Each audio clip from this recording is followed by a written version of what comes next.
Gaci. Pintu kamar dibuka dengan lembut di bawah cahaya yang berkedip-kedip saat Xiaoyan tersandung masuk.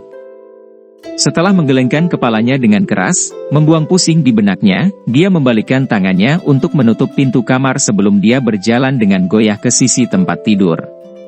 Dan duduk.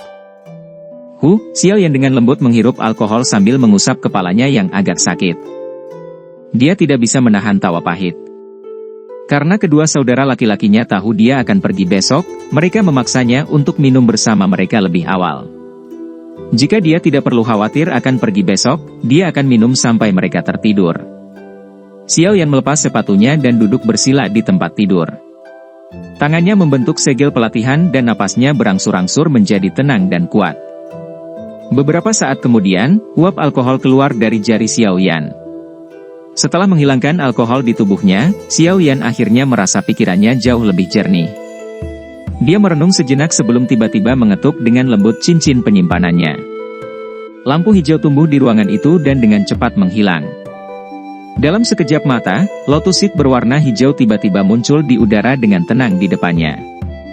Saat dia menyaksikan kursi teratai hijau yang seperti sebuah karya seni, kegembiraan melintas di mata Xiaoyan.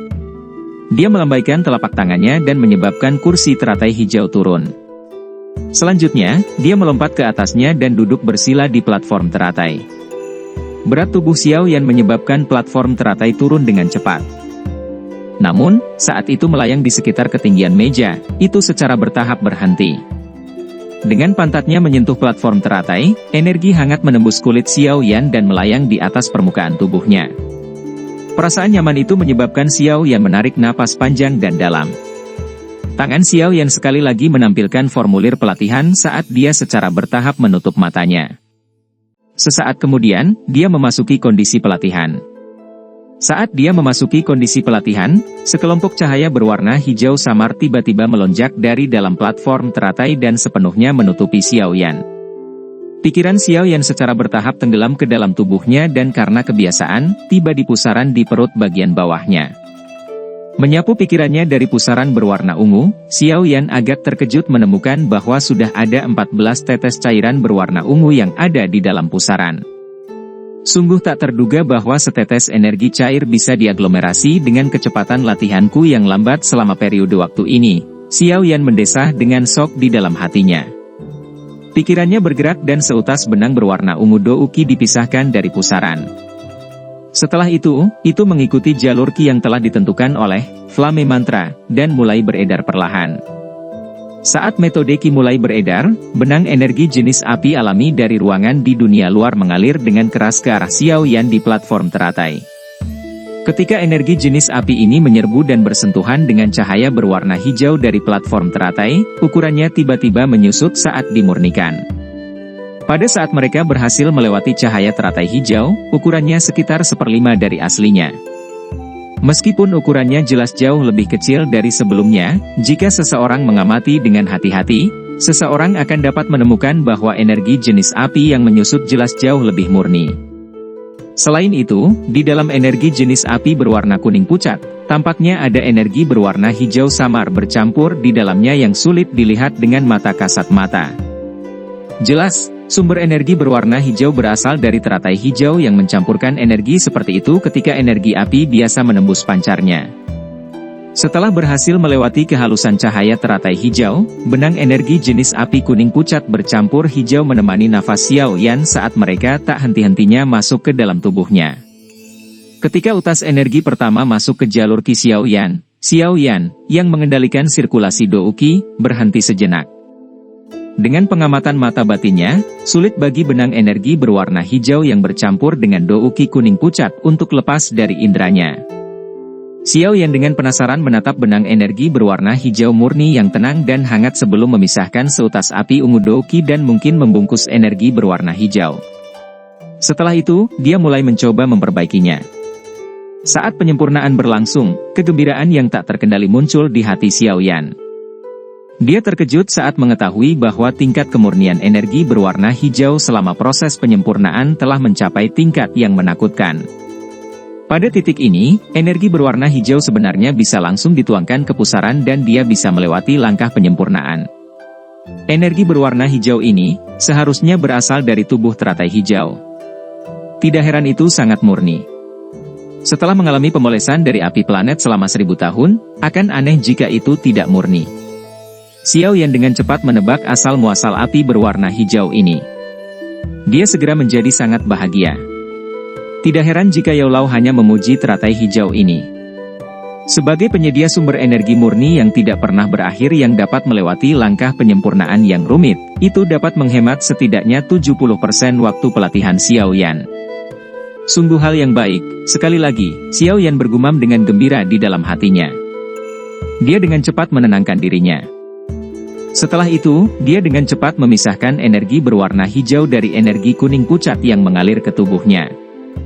Hati-hati, Xiao Yan mengedarkan energi berwarna hijau di jalur kinya sekali dan ketika dia tidak menemukan sesuatu yang aneh, dia menuangkannya ke pusaran. Energi kuning pucat, di sisi lain, tidak seragam dalam kemurniannya. Dia menyempurnakannya beberapa kali sebelum akhirnya menuangkannya ke pusaran. Di bawah pembagian kerja yang jelas ini dalam pelatihannya, pusaran Xiao Yan dengan cepat dipenuhi dengan energi. Pelatihan yang membuat Xiao Yan melupakan dirinya terus berlanjut sepanjang malam dan hanya berhenti saat fajar tiba. Ketika utas energi terakhir dituangkan ke pusaran, Xiao Yan menghela nafas panjang. Dia baru saja akan meninggalkan mode pelatihannya ketika pusaran ungu di perut bagian bawahnya tiba-tiba bergetar. Dikejutkan oleh gemetar yang tiba-tiba, Xiao Yan buru-buru memfokuskan pikirannya ke pusaran. Mata pikirannya menyapu itu dan segera terkejut menemukan bahwa di dalam pusaran, setetes kecil energi cair berwarna ungu perlahan terbentuk. Apakah penurunan ke-15 mulai diaglomerasi? Melihat energi cair berwarna ungu yang secara bertahap membentuk, Xiao Yan berseri-seri dengan sukacita. Dia buru-buru mempertahankan ketenangan pikirannya saat dia diam-diam menunggu tetes energi cair ke-15 terbentuk. Pada saat ini, gelombang gerakan seperti riak terjadi di dalam pusaran yang tenang. Di tengah riak ada setetes kecil cairan berwarna ungu yang bergulung saat diputar. Tetesan diputar dengan ritme. Saat diputar, api ungu douki yang kaya di dalam pusaran juga terus menyembur ke dalamnya. Ding, pada satu saat, suara lembut yang tampaknya tidak ada diam-diam dipancarkan dari pusaran. Saat suara ini bergema, gerakan intens pusaran perlahan menjadi tenang. Setetes kecil energi cair berwarna ungu perlahan bergulir di dalam pusaran dan mulai berenang dengan nakal dengan 14 tetes energi cair lainnya di dalam pusaran seperti ikan kecil. Saat tetes ke-15 energi cair terbentuk, tubuh Xiao Yan sedikit gemetar. Saat ini, pikirannya bisa dengan jelas merasakan pusaran, yang telah mencapai batasnya, sekali lagi meluas secara signifikan. Tubuh Xiao Yan yang sedikit berat juga menjadi lebih gesit dari sebelumnya. Potensi yang terkandung di dalam otot dan dagingnya juga meningkat secara signifikan pada saat ini. Merasakan banyak perubahan di tubuhnya, Xiao Yan yakin bahwa dirinya saat ini telah resmi menjadi bintang 2 Dousi. Xiao Yan perlahan membuka matanya. Kilatan ungu melintas di mata hitamnya dan segera menghilang. Dia menghela nafas lembut dan melepaskan bentuk latihan yang dibuat tangannya. Dia menjulurkan pinggangnya dan turun perlahan dari platform teratai. Berdiri di samping anjungan teratai, Xiao Yan menatap teratai berwarna hijau bersih dan sempurna ini. Dia tidak bisa menahan senyum lembut saat dia dengan hati-hati menyimpannya ke dalam cincin penyimpanan. Memiringkan kepalanya untuk melihat langit fajar, dia tidak bisa menahan diri untuk tidak terpana saat dia berseru, langit sudah cerah. Xiao Yan meregangkan pinggangnya yang malas dan tulang di tubuhnya retak dengan keras. Setelah itu, Xiao Yan berjalan menuju sisi tempat tidur dan dengan lembut meletakkan penguasa Xuan berat di punggungnya. Dengan suara lembut, dia berkata, sudah waktunya untuk pergi. Membawa penguasa Xuan berat di punggungnya, Xiao Yan datang ke sisi meja. Dia merenung sejenak sebelum mengeluarkan sejumlah besar obat penyembuh yang sangat baik dari cincin penyimpanan. Setelah menumpuk meja dengan obat penyembuh, dia sekali lagi mengeluarkan beberapa pil obat yang memiliki efek aneh. Setelah itu, dia mengeluarkan botol giok kecil yang diisi penuh dengan 23 pil pemulihan energi.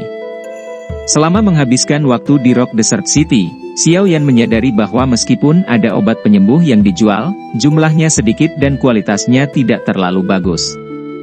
Xiao Yan saat ini sedang terburu-buru sehingga dia tidak bisa memperbaiki terlalu banyak obat penyembuhan. Namun, sedikit yang dia simpan ini seharusnya cukup untuk digunakan oleh perusahaan mercenari desert metal untuk jangka waktu tertentu. Setelah itu, jika semuanya berjalan lancar, dia seharusnya dapat segera kembali dan ketika saatnya tiba, dia akan menyiapkan hadiah yang sangat bagus untuk perusahaan mercenari desert metal. Setelah menempatkan semuanya dengan benar, Xiao Yan menepuk tangannya dan tersenyum.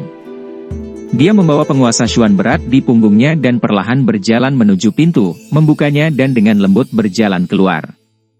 Langit di luar agak gelap dengan hanya sebagian kecil dari matahari yang muncul di cakrawala yang jauh. Xiao Yan menutup pintu tetapi sebelum dia bisa mengambil 2 langkah ke depan, suara malu-malu seorang gadis menghentikannya. "Tuan muda, apakah Anda sudah pergi?" Sambil menghela nafas lembut, Xiao Yan menoleh untuk melihat sosok kecil di ujung aula pendek. Dia perlahan berjalan dan dengan lembut mengusap kepala kecil King Lin dengan telapak tangannya. Sambil tersenyum, dia berkata, "Gadis kecil, saya masih memiliki sesuatu yang sangat penting yang harus saya lakukan, jadi saya tidak bisa tinggal di sini dan menemani Anda." King Lin membuka mata hijau menawannya yang hampir sebersih dan semurni kursi teratai hijau dan menatap senyum hangat di wajah Xiao Yan. Dia bertanya dengan suara lembut, "Apakah kamu masih akan kembali?" "Haha, secara alami aku akan kembali."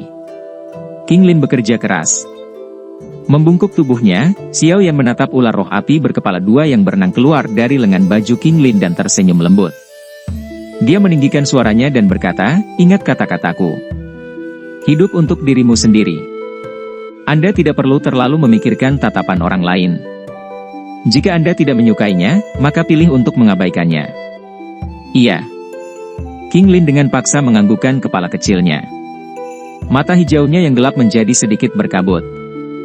"Haha, aku pergi. Bantu saya meminta maaf kepada kedua saudara laki-laki saya." Berdiri, Xiao Yan berbalik dan menuju keluar kompleks. Meskipun Xiao Yan membawa penggaris hitam besar yang hampir setinggi dia, punggungnya terlihat sangat bebas dan santai. Berdiri di jalan kecil, King Lin menyaksikan punggung bebas dan santai yang secara bertahap menghilang ke dalam kegelapan. Dia dengan lembut menyentuh ular roh api berkepala 2 di tangannya dan berkata dengan lembut, "Kamu harus kembali."